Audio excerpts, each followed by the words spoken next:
질문에 답해 주세요.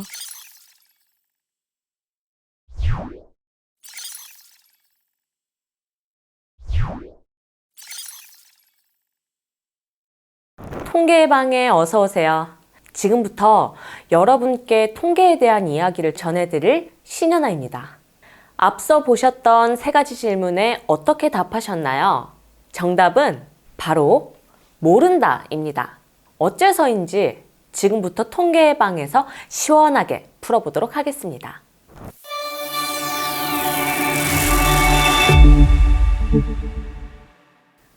앞에서 등장했던 첫 번째 질문을 다시 한번 볼까요?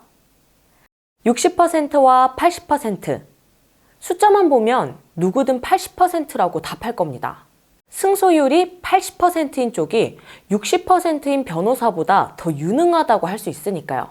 하지만 숫자 이면에 감추어진 어떤 것이 있다면 어떨까요?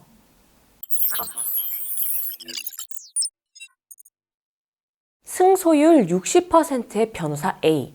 그는 달변가라도 이기기 어려운 사건들을 맡아왔고, 반면 변호사 B는 보다 수월한 의뢰를 받아왔다면, 단순히 수치상 변호사 A가 승소율이 낮다고 해서 변호사 B보다 능력이 부족하다고 할 수는 없을 겁니다. 이렇듯 통계를 대할 때는 항상 그 뒤에 숨은 진실을 고려해야 합니다. 숫자만으로는 알기 힘든 무언가가 있을 수 있기 때문이죠.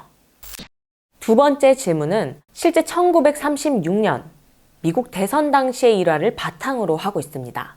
유명 잡지사 리터럴리 다이제스트에서는 대선 결과를 예측하기 위해 무려 1,000만 명의 유권자에게 설문지를 배포했고, 그중 240만 명의 답변을 수집했습니다. 이 설문의 결과는 공화당의 알프레드 랜던이 민주당의 프랭클린 루스벨트보다 더 높은 지지를 받는다고 나왔죠. 리터럴리 다이제스트는 이를 토대로 랜던의 당선을 점쳤습니다. 그러나 막상 상자를 열었을 때 대선 결과는 여론조사와 정반대였습니다.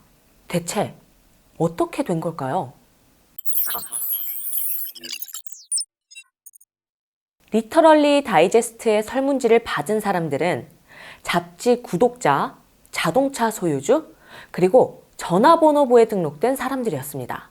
당시 미국에서 전화와 차를 가진 사람들은 중상류층이 대부분이었고, 잡지의 구독자층 또한 부유한 사람들이 다수였습니다. 답변을 받은 표본의 수는 많았지만 결국 특정 집단의 의견을 모은 것과 마찬가지가 된 셈이었죠. 결과는 왜곡될 수밖에 없었고, 리터럴리 다이제스트는 이 일로 큰 타격을 입었습니다. 그리고 1938년 결국 폐가 나게 됩니다.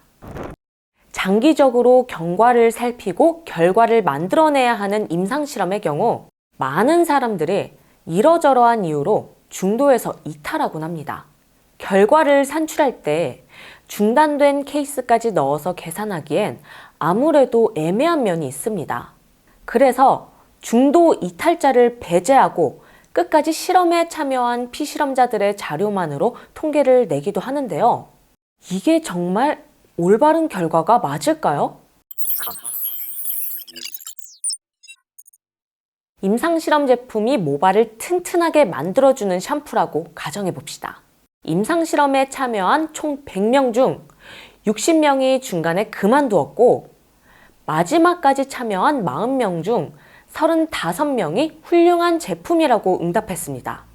여기까지 보았을 때 보통은 그 샴푸가 아주 효과적이라고 생각하기 쉽습니다. 하지만 만약 실험에서 이탈한 피실험자 60명이 제품의 미비한 효과에 실망했다거나 오히려 모발이 얇아지는 등의 부작용을 겪고 실험을 중단하게 되었다면요? 그래도 여전히 이 샴푸는 성공적인 제품일까요? 수집한 데이터가 한쪽으로 쏠려 있는 경우에도 우리는 오류를 범하곤 합니다. 한 일화를 말씀드리겠습니다. 제2차 세계대전 당시 통계학자 아브라함 왈드는 미 해군 전투기를 연구하고 있었습니다. 그는 유럽 전선에서 귀환한 이 전투기의 타는 위치를 조사했죠.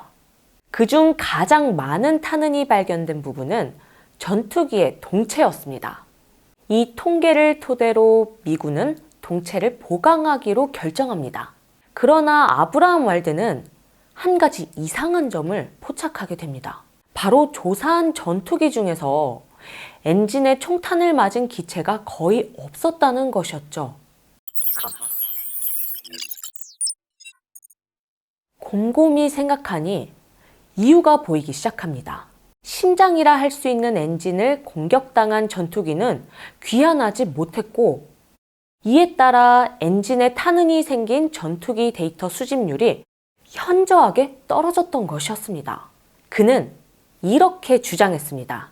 전투기가 기지로 귀환할 수 있었다면 이는 공격을 받고도 무사했다는 뜻입니다. 그러니 우리가 보강해야 할 것은 돌아온 전투기가 공격받지 않은 부분입니다. 라고요. 결과는 아주 성공적이었죠.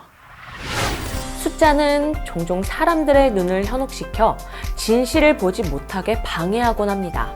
그러므로 통계를 적재적소에 이용하기 위해서는 날카롭게 숫자를 관찰하고 가려진 진실을 파헤칠 수 있는 매의 눈이 필요합니다. 오늘 이야기는 어떠셨나요? 부디 즐거운 시간 되셨기를 바랍니다. 저는 이곳 통계의 방에서 여러분의 다음번 방문을 기다리고 있겠습니다.